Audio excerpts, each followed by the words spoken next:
Vaxtınız xeyir olsun. Göndərdiyim sertifikasiya sualları sınağının izahını verəcəm. Diqqətlə qulaq asaq.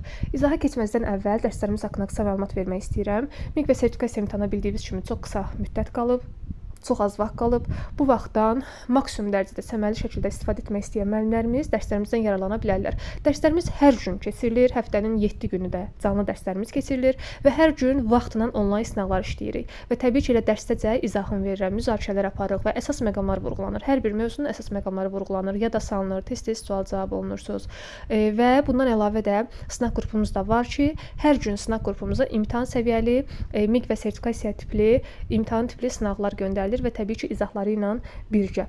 Qoşulmaq istəyən müəllimlərimiz gec olmadan 051 861 81 62 nömrəsi ilə əlaqə saxlaya bilərlər. WhatsApp-da mesaj göndərməyiniz kifayətdir ki, ətraflı məlumatı əldə edə biləsiniz. Hər birinizə uğurlar arzulayıram. İnşallah ki, nəticəniz istədiyiniz kimi yüksək olar. Gəlin başlayaq birinci sualdan. Deməli, birdə bizə deyir ki, ayrı-ayrı heyvan siniflərinin oxşar və fərqli cəhətlərini müqayisə edib səbəblərini izah edin fikri taksonomiyanın hansı mərhələsinə uyğundur? Biz bilirik ki, sadəcə oxşar fərqli cəhətləri müqayisə etmək, oxşar fərqli cəhətləri müəyyənləşdirmək, fərqləndirmək, səbəb izah eləmək təbii ki, anlamaq mərhələsinə uyğun gəlir. Əgər şagird dərsi başa düşübsə, anlayıbsa, oxşar fərqli cəhətləri müəyyənləşdirə biləcək, müqayisə apara biləcək, səbəbini izah eləyə biləcək. Amma anlamayıbsa, başa düşməyibsə, təbii ki, dərsi başa düşməyən insan onun oxşar fərqli cəhətlərini də müqayisə eləyə bilməz. Ona görə də cavab olacaq anlamaq mərhələsi. İkinci suala baxaq. Formativ qiymətləndirməyə aid olmayan fikri seçin. Biz bilirik ki, formativ qiymətləndirmə gündəlik qiymətləndirmədir. Yəni hər gün ərzində dərs vaxtı istifadə etdiyimiz qiymətləndirmə növü formativdir. Və açar sözü demişdik nədir? İnkişafı izləmək üçün aparılır. Şagirdi inkişaf elətdirir, inkişafı izləməyə şərait yaradır, şagirdi hədəfə çatdırır. İndi gəlin görək bizə nə verib? Deyir, aid olmayanı seçin. Öyrənməni təmin edən qiymətləndirmədir. Bəli, tamamilə doğrudur. Uşağı inkişaf elətdirirsə, inkişafını izləməyə şərait yaradırsa, deməli həqiqətən də onun öyrənməsini təmin eləyir. Müstəqil öyrənməni təmin edən qiymətləndirmədir. Bəli, tamamilə doğrudur bu da. Müstəqil öyrənmə nədir? Şagird özü tək başına da öyrənir. Biz də bilirik ki, özünü qiymətləndirmə hansı qiymətləndirmə növünə aiddir? Formativ qiymətləndirməyə. Formativ qiymətləndirmədə həm müəllim şagirdi qiymətləndirə bilər, həm şagirdlər öz bir-birlərini, yəni yoldaş qiymətləndirməsindən istifadə edə bilərlər, həm də şagirdlər özlərini tək başına qiymətləndirə bilərlər və özünü qiymətləndirmədə də müstəqil öyrənmə təmin olunur, inkişaf etdirilir. Ona görə B də düzdür. C-də də şagirdin fəaliyyətini izləyən, bəli, ən başda vurğuladığım kimi açar sözü fəaliyyəti izləmək, inkişafı izləməkdir. Ona görə C də düzdür.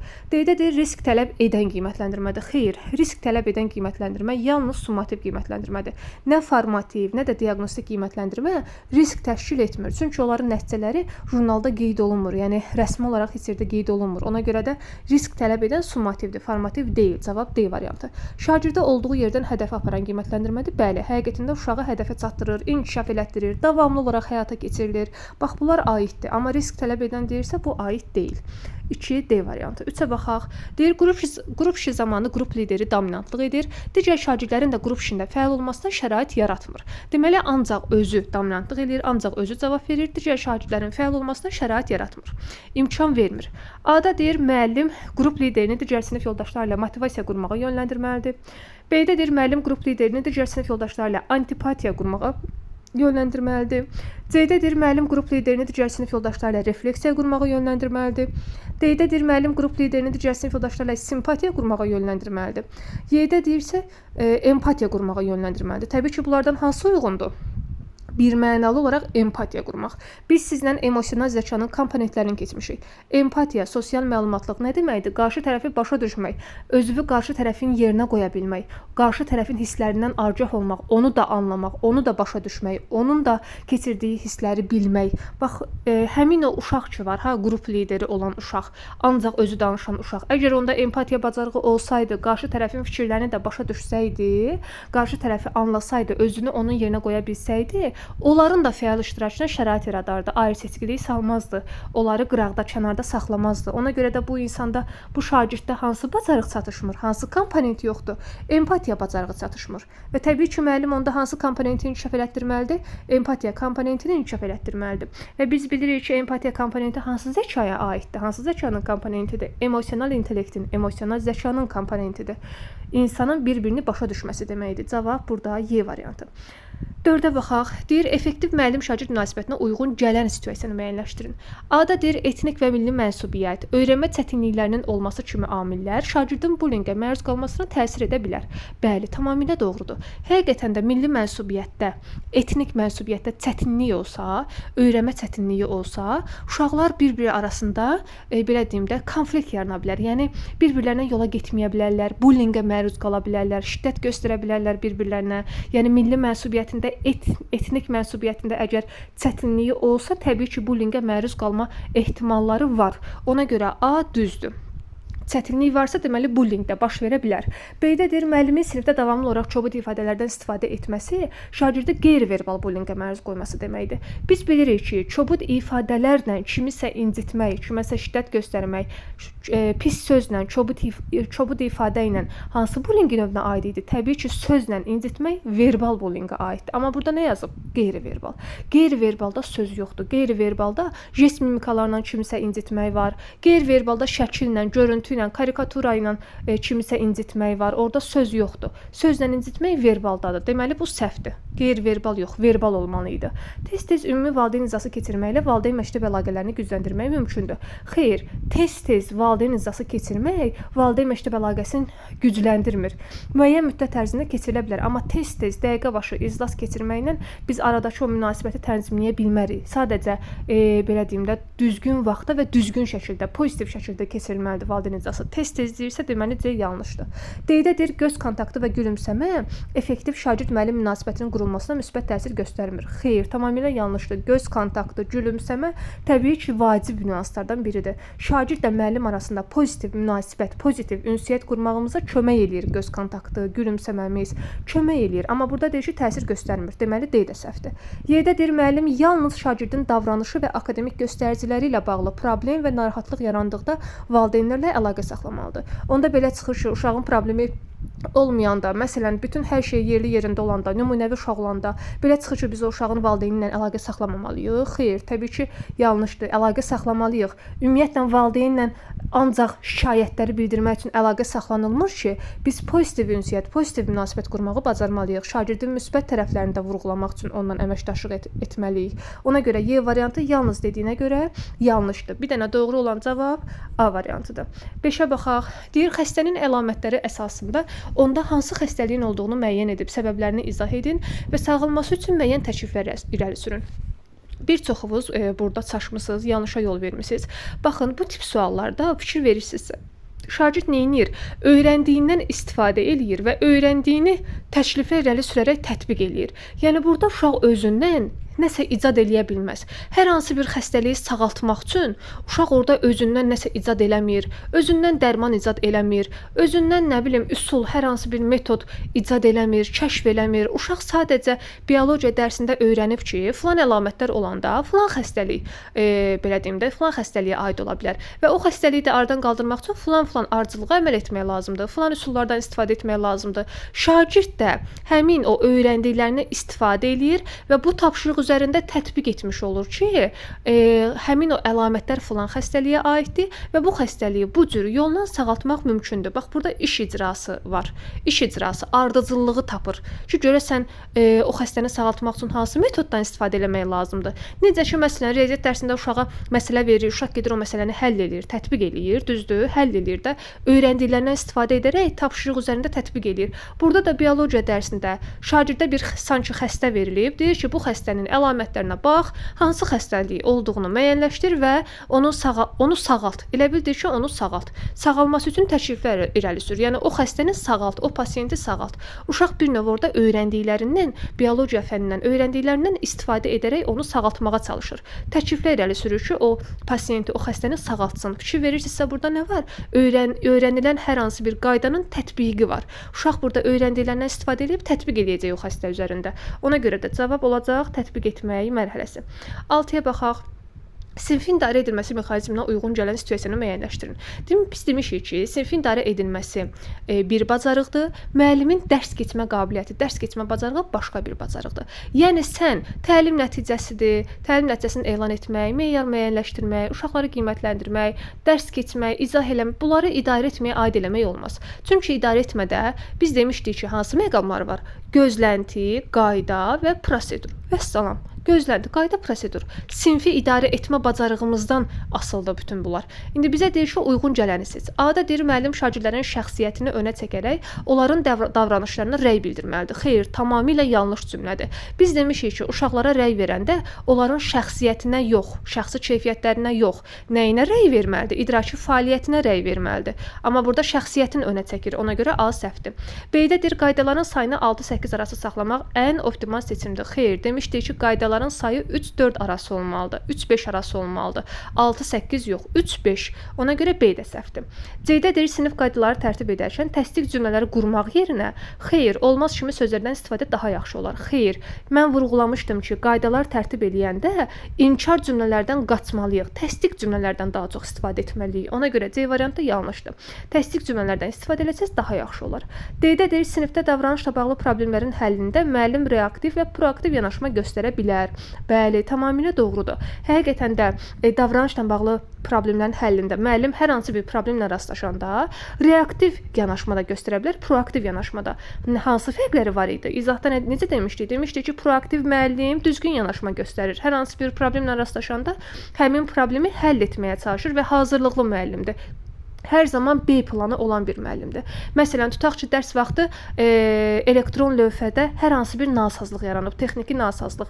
Elektron lövhədə nasazlıq yarandıqda o dəqiqə dərsi dayandırmır. O dəqiqə müəllim keçir B planına. Bax, əvvəlcədən planını qurub, fikirləşib ki, ola bilər texniki nasazlıq yaransın və o dəqiqədə keçir hər hansı bir problemlə üzləşəndə B planına ki, mən dərsimi bu cür yox, bu cür izah eləyəcəm. Elektron lövhə olmasa da olar. Eybi yoxdur. Ağ lövhə üzərində izah eləyəcəm. Bax, bu hazırlıqlı müəllimdir və proaktiv yanaşma göstərən müəllimdir. Reaktiv yanaşma göstərən müəllim isə hazırlıqsız müəllimdir. B planı olmayan müəllimdir. Oturub 5 saat dərsdə fikirləşir ki, ay Allah, bu texniki nasazlıq yarandı. Görəsən mən dərsimi necə keçsəm daha yaxşı olar. Vaxt itkisi baş verir. Deməli, reaktiv hazırlıqsız müəllimdir, proaktiv isə hazırlıqlı müəllimdir. Hər zaman B planı olan müəllimdir və davranışla bağlı həqiqətən də belə bir məqamımız var idi. Müəllimin yanaşması var idi. Ona görə də D variantı uyğundur, düzdür. Y-də deyir, səriştəli müəllim. Səriştəli nə deməkdir? Yəni bacarıqlı müəllim. Problem yaranan zaman cəza metodlarından istifadə etməklə şagirdlərin davranışını düzəldə bilər. Cəza metodundan istifadə etmək avtoritar yanaşmadır. Biz demişik ki, cəzalandırmaq olmaz. Demokratik üslubda yanaşma göstərməliyik. Yəni ki, şagirdləri başa salaraq, nə bilim, məsləhət verərək həmin o davranışları düzəltməliyik. Elə etməliyik ki, uşaqlar onun dərindən başa düşsünlər. Mahiyyətini, o davranışın mahiyyətini, əhəmiyyətini başa düşsünlər. Cəzalandırmaq olmaz, yanlışdır. Ona görə də cavab olacaq D variantı. Sonra 7-yə baxaq. Deyir, sinfin idarə edilməsi ilə bağlı düzgün olmayan fikir. Bax, bayaqdan danışdıqlarımız. İdarə etmədə dediyi nə var? Gözlənti, qayda, prosedur. Deyir, səhvi seç. A-da deyir, sinifdə qoyulan prosedurların effektivliyini təmin etmək üçün onların icrasını vərdiş halına gətirmək lazımdır. Tamamilə doğrudur. Biz demişik ki, prosedurları həyata keçirmək üçün öyrət, məşq et, möhkəmləndir strategiyasına əsaslanmalıdır müəllim. Yəni, uşaqlara o proseduru öyrətməlidir, məşq etdirməlidir və möhkəmləndirməlidir. Vaxt sərf etməlidir və israrlı olmalıdır. Ona görə də A düzdür, vərdiş halına gətirmək lazımdır. Vərdiş halı almasa, uşaqlar bir müddətdən sonra o proseduru həyata keçirməyəcək. A düzdür. B-də deyir, əgər şagird prosedurları düzgün icra etmirsə, buna səbəb həmin prosedurun faydasız olmasıdır. Xeyr, biz dəfələrlə vurğulamışıq. Əgər şagird prosedurları düzgün icra etmirsə, prosedurun həyata keçirilməsinə çətinlik çəkiriksə, deməli buna səbəb nə ola bilər? Buna səbəb ya müəllim uşaqlara prosedurları öyrətməyib, ya məşq etdirməyib, ya da möhkəmləndirməyib. Ya vaxt sərf etməyib, ya da israrlı olmayıb. Bax, bu 5 məqama diqqət eləməliyik. Sadəcə bu 5-dən birini seçə bilərik. Başqa variant, bu 5 dənədən başqa variant görsəz deyin ki, səhvdir. Yenə deyirəm, prosedurlar icra olunmursa, müəllim öyrət, məşq et, möhkəmləndir strategiyasına əməl etməyib. Ya öyrətməyib, ya məşq etdirməyib, ya da möhkəmləndirməyib və yaxud da vaxtdan düzgün istifadə eləməyib, vaxt sərf eləməyib və yaxud da israrlı olmayıb. Deməli, B variantı səhvdir. Səbəbi çünki səhv verir. Faydasız olmaq heç mən səbəbi dediyim yox. Ona görə B səhvdir. C-də deyir, sinfin səmərəli idarə edilməsi müəllimdən tələb olunan səriştələrdən biridir. Bəli, tamamilə doğrudur. Müəllimin idarə etmə bacarığı da olmalıdır. D-də deyir, buzqıran strategiyalarından istifadə sinfin effektiv idarə edilməsində də məqsədə uyğundur. Bu da tamamilə doğrudur. Çünki buzqıran strategiyası nə üçündür? Şagirdlər arasında buzu əritmək üçündür, qırmaq üçündür. Uşaqların bir-birini tanıması üçün şərait yaratmaqdır. Həqiqətən də effektiv idarə edilməyə kömək eləyir. Uşaqlar bir-birindən yola gedirlər. Y-də deyir, sinif iclaslarında şagirdlərdə konflikti həll etmə bacarığını formalaşdırması arzulanandır. Bəli, biz bilirik ki, sinif iclasları nə vaxt keçirilir? Məsələn, şagirdlər arasında konflikt yaranarsa, iclas keçiririk ki, uşaqlarda müəyyən bacarıqları formalaşdıraq, empatiya bacarığı formalaşdıraq və onlar bir-birini başa düşsün, problemlərin həll eləsinlər. Nəticədə onlarda həll etmə bacarığı da formalaşacaq. Ona görə Y də düzdür. Deməli, səhv olan cavab bir dənə B variantıdır. 8-ə baxaq. Deyir, formativ qiymətləndirmə nə vaxt və kim tərəfindən aparılır? Biz bilirik ki, formativ qiymətləndirmə hər gün aparılır, davamlı olaraq aparılır və müəllim tərəfindən aparılır. Gəlin indi baxaq görək. Cavablarda nə verib? A-da deyir, dərs ilinin, tədris vahidi nədir? Bölmə deməkdir. Bölmənin əvvəlində müəllim tərəfindən. İlin əvvəlində, bölmənin əvvəlində aparılan hansı qiymətləndirmədir? Diaqnostik qiymətləndirmədir. Bu formativə aid deyil. Ona görə A səhvdir. İlin əvvəlində aparılan diaqnostikdir. Amma hər gün davamlı olaraq aparılan formativdir. B-də deyir, sinfi dəyişdikdə, şagird sinifdən sinfə keçəndə, zəruri vəziyyət yarandıqda, bir ümumi təhsil müəssisəsindən şagird digərinə gəldikdə müəllim tərəfindən aparılır. Bu da bilirik ki, diaqnostik qiymətləndirmədir. Diaqnostik qiymətləndirmə 4 halda aparıla bilər. İlin əvvəli, bölmənin əvvəli, müəllimə yeni sinif verilərsə, sinifə yeni şagird gələrsə. B variantı da onlardan biridir. Ona görə diaqnostikə aiddir. C-də deyir, məktəb rəhbərliyi tərəfindən hər yarım ilin sonunda aparılır. Biz bilirik ki, rəhbərlik tərəfindən yarım ilin sonunda aparılan hansı qiymətləndirmədir? Sonda aparılan demişik ki, summativ qiymətləndirmədir. Məktəb rəhbərliyi tərəfindən aparılan BSG-dir. Böyük summativ qiymətləndirmədir. Desəydi ki, müəllim tərəfindən, fən müəllimi tərəfindən hər yarım ilin sonunda aparılır, onda onlarda KSG, kiçik summativ qiymətləndirmə. Məktəb rəhbərliyi tərəfindən deyirsə, bu BSG-dir, böyük summativ. Deməli, bu da deyil. D-də deyir, hər bölmənin sonunda müəllim tərəfindən aparılır. Hər bölmənin sonunda müəllim tərəfindən aparılan summativdir. D-də çıxdı. Y-də deyir, dərsinin əvvəlindən başlayaraq təlim prosesində müntəzəm olaraq fən müəllimi tərəfindən aparılır. Bax, burada bizə demir ki, ilin əvvəlində aparılır. Burada bizə deyir ki, ilin əvvəlindən başlayaraq müntəzəm olaraq aparılır. Yəni ki, davamlı şəkildə hər gün müəllim tərəfindən aparılır. Bu artıq formativə aiddir. Çünki formativ qiymətləndirmə gündəlik qiymətləndirmədir. Hər gün müntəzəm olaraq aparılan qiymətləndirmədir. Cavab burada olacaq Y variantı. 9-a baxaq. Deyir, Mendeleyev cədvəlinə əsasən elementlərin yerlərini deyin. Fikri taksonomiyanın hansı mərhələsinə uyğundur? Burada artıq əzbərçilikdir. Deyirəm ki, cədvələ əsasən elementlərin yerindir. Uşaq yadından salır, cavab verir. Hazır faktdır. Kitabda hazır cədvəl verilib. Düzdür, elementlərin yerləri hər biri orada var, qeyd olunub. Qruplar da qeyd olunub, nə bilim, orada yarım qruplar da qeyd olunub. Bütün hamısının yeri var orada. Uşaq onu əzbərləyib, öyrənib. Mən bu sualı verəndə, deyəndə ki, elementlərin yerində, o sadəcə yadına salır, cavab verir. Yəni burada əzbərçilik var.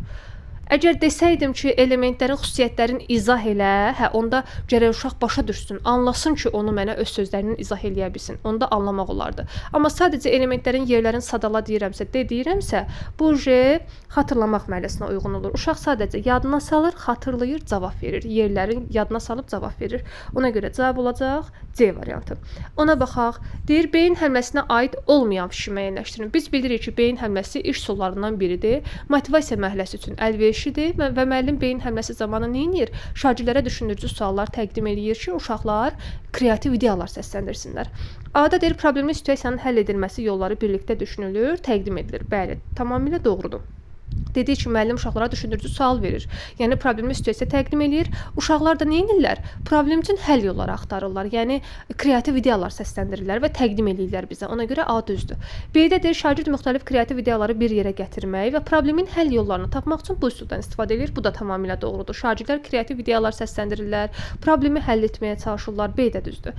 C-də deyir, qruplara bölünmüş şagirdlər öz mövqelərini arqumentlərlə müdafiə edirlər. Baxın, burada artıq müdafiə var. Yəni hərə öz fikrini bildirir və öz fikrini qarşı tərəfə inandırmağa çalışır. Biz bunu harda demişdik? Qruplara bölünmüş şagirdlər öz mövqelərini harda arqumentlə müdafiə edirdilər? Debat üsulunda, beyin həmləsində yox. Beyin həmləsində sadəcə məqsəd şagirdlərin diqqətini dərsə cəlb etmək üçün, şagirdlərdə maraq oyatmaq üçün düşündürücü sual verməkdir. Düşündürücü sual veririk. Uşaqlar da problemə həll yolu axtarırlar və çoxlu kreativ ideyalar səsləndirirlər və orada müəllim qoymamalıdır ki, imkan verməməlidir ki, uşaqlar bir-birini mühakimə eləsin. Yəni sən səhvsən demək olmaz.